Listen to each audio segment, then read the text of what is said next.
Welcome to Mainland Television Regional News. I'm Graham O'Brien and today's bulletin: tanker spill causes motorists to take U-turn, public consultation on Brook now open, and funding needed for ultra-fast broadband, plus more.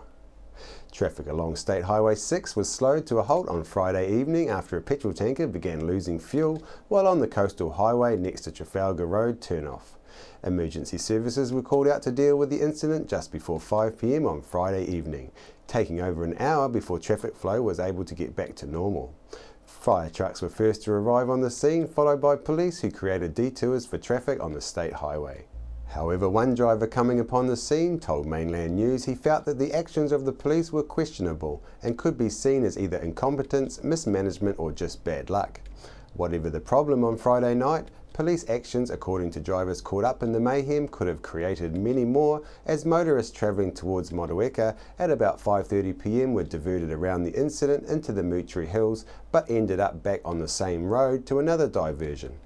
This traffic mismanagement caused a huge number of motorists into a potentially dangerous situation, as many attempted U-turns on a dark and rainy night on a corner on the coastal state highway.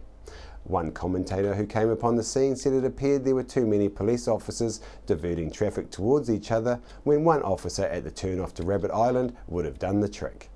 Richmond residents were told to boil water late last week after contamination was discovered in the water supply.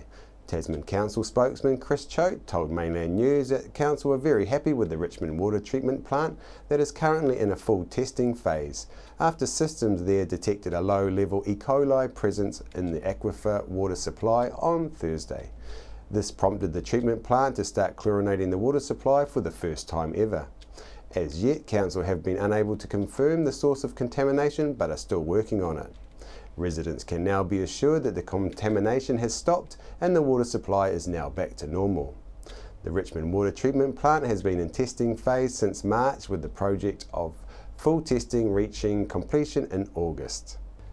Tasman District Council is asking the government for help with funding the ultra-fast broadband and existing mobile phone black spots around areas of Tasman District.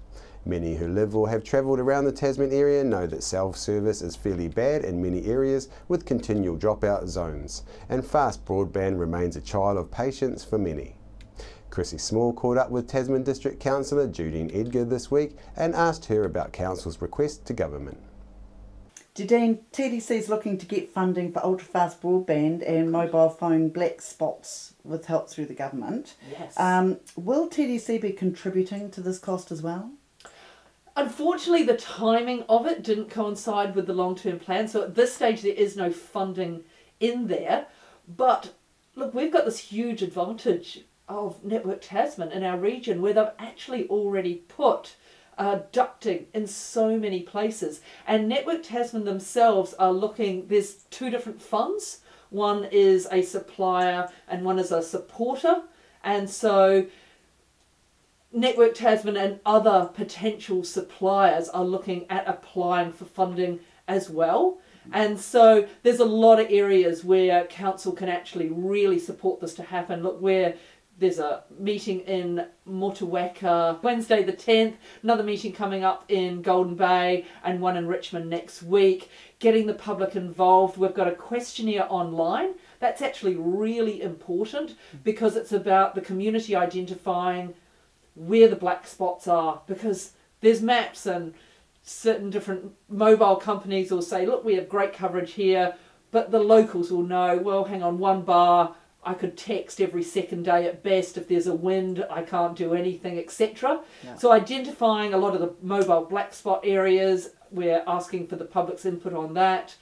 And the questionnaire also looks at, what are the needs, what are the demands. So applications due on the 3rd of July. It's a really huge application process. Most councillors are actually really struggling with what they're required to come up with in a month or so that we've got to do this. But look, we're really going to put our best foot forward to look at both the ultra-fast rural broadband extension and the mobile black spot fund. And of course, having an ultra-fast broadband through the area can bring in good business for people, businesses from home.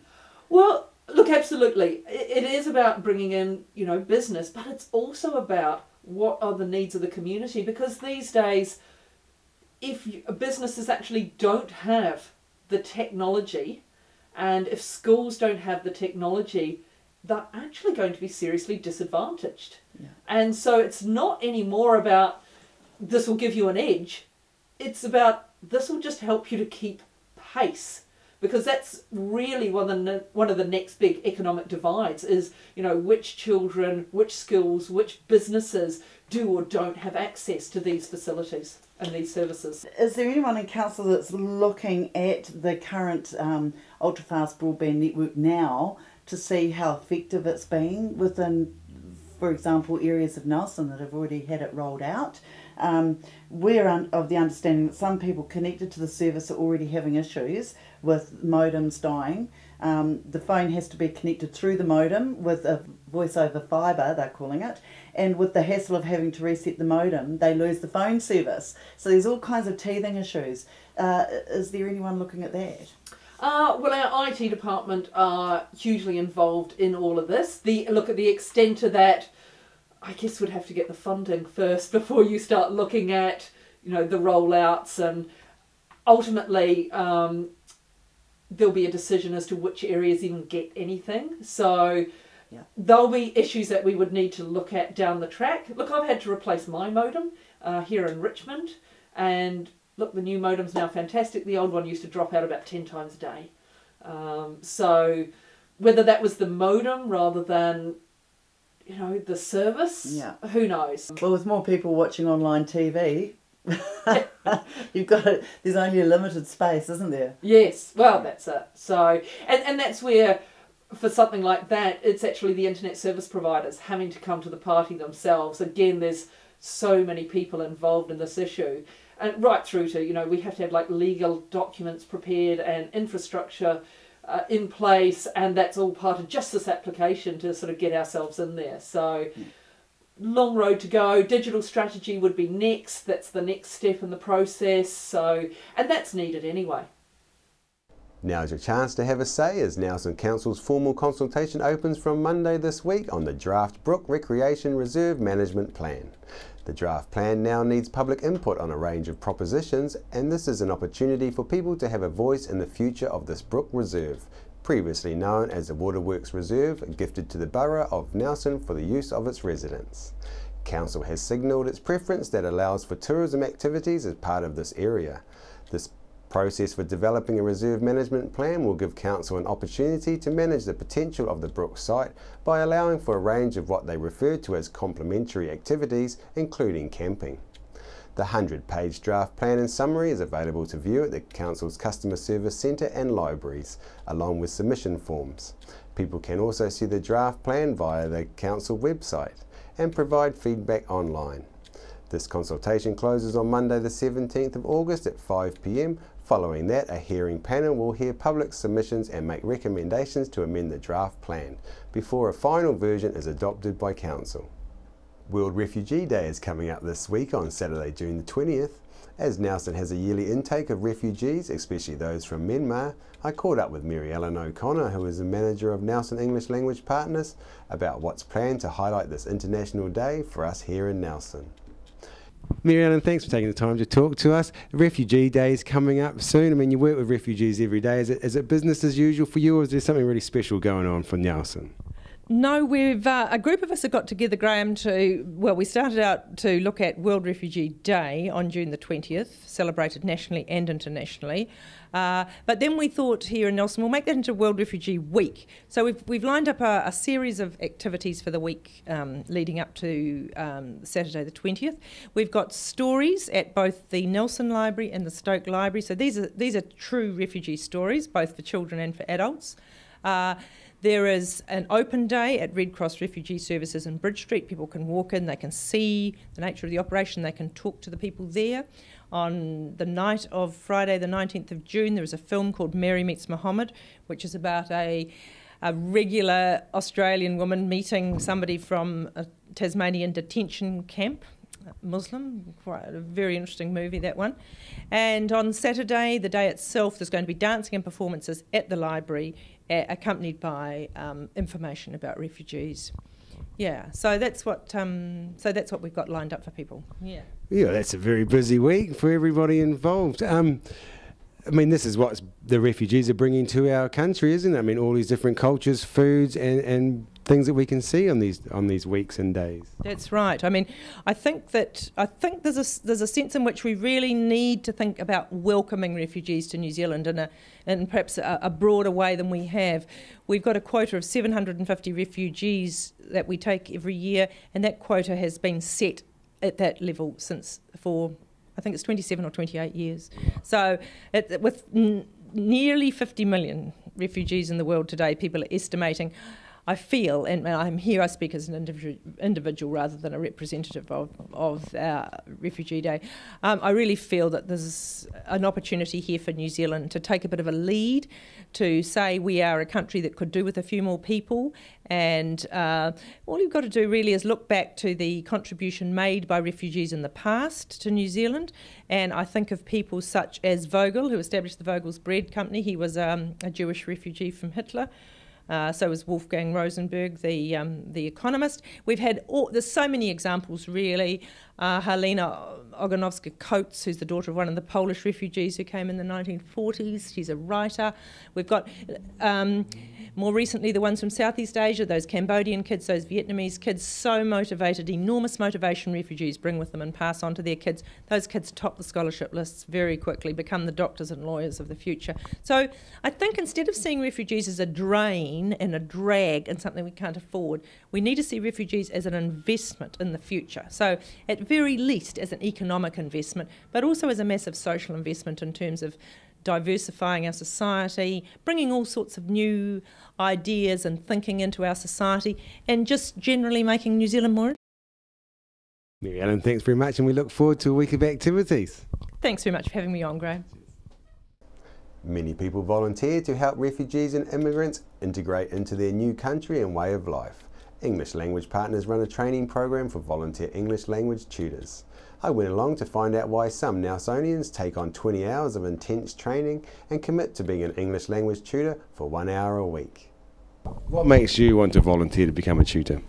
Well, mostly I would like to be able to I love people, so that's my main motivation, is just to be able to be of service for other people and to make a difference for new people coming into the country. I'm an immigrant, so I know what it's like to learn a new language and to be settling into a new environment. So I can relate to people who are actually doing that. So I just want to be able to help them and just, do my best to share with them my story as well. So that's what makes you want to volunteer to be a tutor. Basically, just an opportunity to be able to help out some new members to the community and involve myself a little more in the community, and it's just it's a good thing to be doing, and hopefully it sort of can rub off in other areas of my life. Just the experience of helping people out, and yeah. Nelson-based motorcycle gang the Red Devils' unlawful dealings have come out on top again after police and the Crown reviewed Justice Collins' decision over dismissing charges against the gang and have decided not to proceed with an appeal. Police say this is a disappointing end to a long and complex investigation, but it's a reminder that police practices in gathering evidence have to be lawful and are always a subject of court scrutiny. Police have reviewed their policy and practices following the earlier High Court decision in October 2012 and have implemented these policies to ensure that police and the courts are not put in this position again.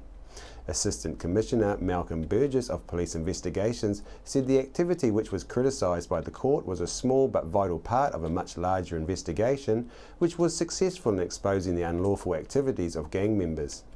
He said that police officers involved in this aspect of the case were acting in the honest belief that their actions were lawful and necessary to protect the undercover officer. Also, their actions in putting the undercover officer before the court were sanctioned by the then Chief District Court Judge. The High Court determined otherwise. Police accepted that decision when it was first made by Justice France in 2012. The actions of police staff involved were reviewed in 2012 and a decision made then that no prosecution or disciplinary action was required. The resulting review was subsequently referred to the Independent Police Conduct Authority. On Saturday, Snail Mail Day came and went without much of a hiss and a roar. However, some people did get a nice surprise from the free Snail Mail Day delivery service. From young Jess, who got his first letter from his mate at kindy, to Mavis, who received a Get Well Soon card, and Paul, who just likes all things postal. Mavis, you got a snail mail today. How do you feel? Very pleased, and thank you, Joan, very much. I'm very happy to. I must admit, I've been a bit out of sorts and away from thinking about writing. In fact, I got the most beautiful emails and drawings and communications from one of my granddaughters over in San Diego. I have got to put some. Wow! Aren't they gorgeous? I've got to put some snail mail in the mail for them, because otherwise I'll upset them, and I wouldn't want to do that. So there's still a real place for mail, isn't there? We can't get these sort of pictures. Yeah, well, you could email them, but it's not the same thing, really. But you try to spell all their names, you'd have trouble. Jessie, we've got a letter for you on Snail Mail Day. Here you are. Thank you. Do you know who it's from? Sam. It's from Sam. Is he your friend at school? At kindy. At kindy. Oh, very good. Okay, there's your mail. We'll let you open it and read it. See you later. Bye. It's Snail Mail Day yesterday and Delivery Day is today, and it's quite an interesting one. As soon as you've mailed a letter to yourself, I thought it was a bit cheeky, so we just asked you, why did you do that, sir? Well, I'm interested in postal history and studied the post office right from day one right through to today. And the snail mail sort of took my eye, and I thought, well, I'll go and get a photograph of the post box, and, the poster you had on the wall, and just for the record, and I'll pass that on to a cobber of mine who's interested in postal history, and I think he's in the system as well. Yeah, I think he's out in Richmond, which is a bit cheeky, but we'll get out there eventually. Yeah. And you're into postal history, so what do you think about the post? People are complaining that it's a bit sort of slow these days. What do you think about it? Yes, I think it's a bit rude when they go to send mail across just to be processed, and when it can be done here and get it across town next day. Yeah, but I think it could be improved. But I can't say too much because I'm friends with New Zealand Post through other things. So. Fair enough. Yeah. And as you're a historian on the postal service, what do you reckon about like the delivery from now compared to say 100 years ago? I don't think it's any faster now than it was 100 years ago, because honest with you. Yeah. I proved that by studying postcards and things like that. It's, the time lag is just the same. Yeah. It's quite amazing, really, isn't it? Yeah. Consider the mode of transport we've got these days compared to what we had 100 years ago. It is. and the amount of processes. I mean, how many post offices would it have gone through 100 years ago? Well, it's hard to say. 3 or 4 probably. Yeah. And to Olive and Stoke, who didn't want to appear on camera but made the last delivery of the day special to me by saying how much she enjoys watching Mainland. After the break, we'll bring you the latest weather update and some events and happenings coming up from around the region. Welcome to Smugglers Pub and Cafe, open 7 days a week with free parking all day. Our lunch menus have that fat old-fashioned flavour where we treat you like treasure with the food you'll savour. We cater for children, grannies and granddads too, with special rates and privileges given to the elderly lunchtime crew. Our staff are friendly and kind and want to see you all come back time after time. Daytime or evening, it doesn't matter. Give us a call on 546 4084 and we'll be happy to spoil ya. I'm Francis from Nelson Auto Glass. We repair all auto glass, stone chips, windscreen replacements, scratch removal. If you have an auto glass issue, our team will sort it. Nelson Auto Glass Specialist, 84 Vanguard Street, Nelson.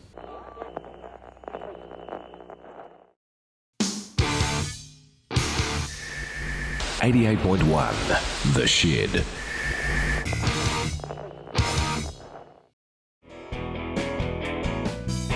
Discover the Belgrove Tavern just 20 minutes south of Richmond on State Highway 6.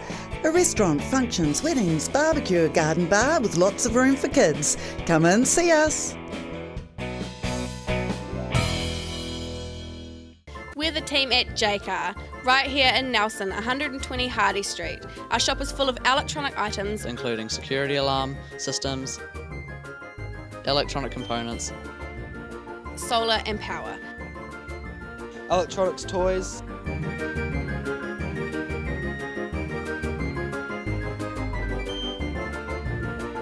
sound systems, cables, and much, much more.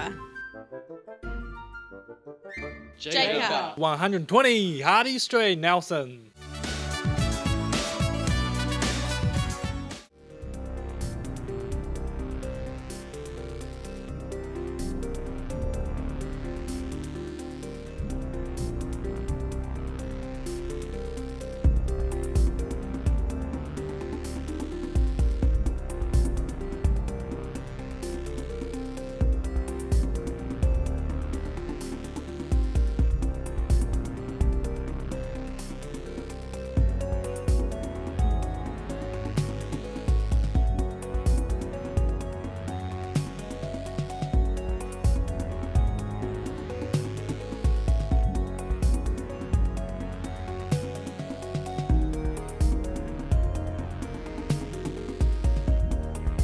Victory 60 Plus is on Tuesdays at 1:30 through to 3:30 p.m. at 238 Upper Vanguard Street. You can join in for cards, games and a cuppa.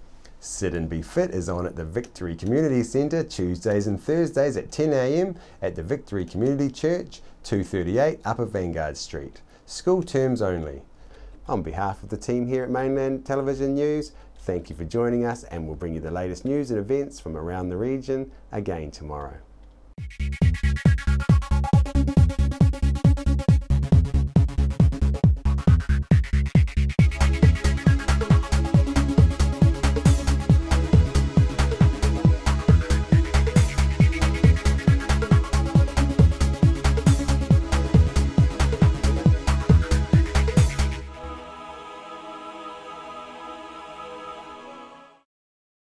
Supporting local content so you can see more of New Zealand on air. G'day, it's your old mate the Mad Butcher, and you're watching Mainland TV. Hi, my name's Ian Mortimer. Mortimer Auto Upholstery is your one-stop shop for all your upholstery needs. We do car and boat interiors, boat canopies, ute tonneau covers, canvas and PVC fabrication. Call in and see us in Oxford Mews, 72 Oxford Street, Richmond. Are you looking for a scooter, walker, wheelchair, baby seats or pushchairs? Then come in and see the Nelson Region Specialist at Mobility for You, 269 Queen Street, Richmond, opposite the library. We have a huge selection of scooters, walkers, wheelchairs and accessories, along with a free booklet guide. We also provide a breakdown service if you ever get a puncture or a flat battery. We have fully equipped service vans to rescue you. Hi, I'm Robin Jordan and I invite you to call in and see the friendly team at Mobility for You, 269 Queen Street, Richmond, opposite the library. World War I was a defining period in our history, impacting greatly on the lives of people from the Nelson province. Memories of the First World War is an exhibition which will be displayed in a number of regional venues and is currently on at the Nelson Provincial Museum. Why would you want to pay as much as $1,000 for a single bed mattress when you can buy a high quality locally made mattress like this for as little as $220? And a queen size mattress could cost you in excess of $3,000, but at Nelson Beds you could have a mattress like this as low as $425. So why would you go out and spend a fortune on your child's bedroom when you can come to Nelson Beds and buy a complete single mattress and base set, a 7-drawer Scotch chest, a headboard and a 3-drawer bedside cabinet for as little as $979? So call and discuss our custom manufacturing options and local after sales service at Nelson Beds, Nelson's only bedding manufacturer. Nelson Tire Center. Great prices, great service. Buy your own Bryford trailer. All types, all sizes. See Colin Douglas for your tires and batteries.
Welcome to Smugglers Pub and Cafe, open 7 days a week with free parking all day. Our lunch menus have that fat old-fashioned flavour where we treat you like treasure with the food you'll savour. We cater for children, grannies and granddads too, with special rates and privileges given to the elderly lunchtime crew. Our staff are friendly and kind and want to see you all come back time after time. Daytime or evening, it doesn't matter. Give us a call on 546 4084 and we'll be happy to spoil ya. Rats, stoats and possums are killing our native birds and reptiles. You can stop this tragedy. The Brookway Marama Sanctuary is building a pest-proof fence which will allow native wildlife to flourish and spread into our lives. Help us preserve our native wildlife. Your support is needed now. You can personally or as a group sponsor a fence post for as little as $100, including the legacy of a personalised plaque. Go to thebrooksanctuary.org or give us a call. And be part of this exciting community project. The Brookway Marama Sanctuary, returning nature to the Nelson region.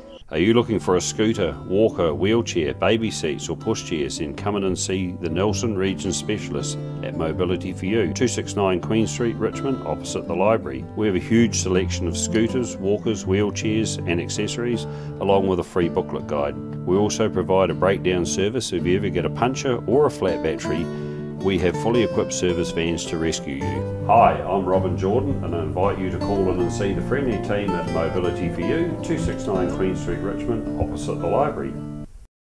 Why would you want to pay as much as $1,000 for a single bed mattress when you can buy a high quality locally made mattress like this for as little as $220? And a queen size mattress could cost you in excess of $3,000, but at Nelson Beds you could have a mattress like this as low as $425. So why would you go out and spend a fortune on your child's bedroom when you can come to Nelson Beds and buy a complete single mattress and base set, a 7-drawer Scotch chest, a headboard and a 3-drawer bedside cabinet for as little as $979? So call and discuss our custom manufacturing options and local after sales service at Nelson Beds, Nelson's only bedding manufacturer. Hi everyone, I'm Malcolm Harris from The Facilitators. We now look after sales for mainland TV, radio, Sky and online. New Zealand On Air's latest Colmar Brunton survey confirms mainland's large multimedia audience. If you're in business or want to put a message out to everyone in the Nelson Tasman region, plus nationwide on Sky or worldwide online, please give me a call or see our website at www.mainlandtv.nz.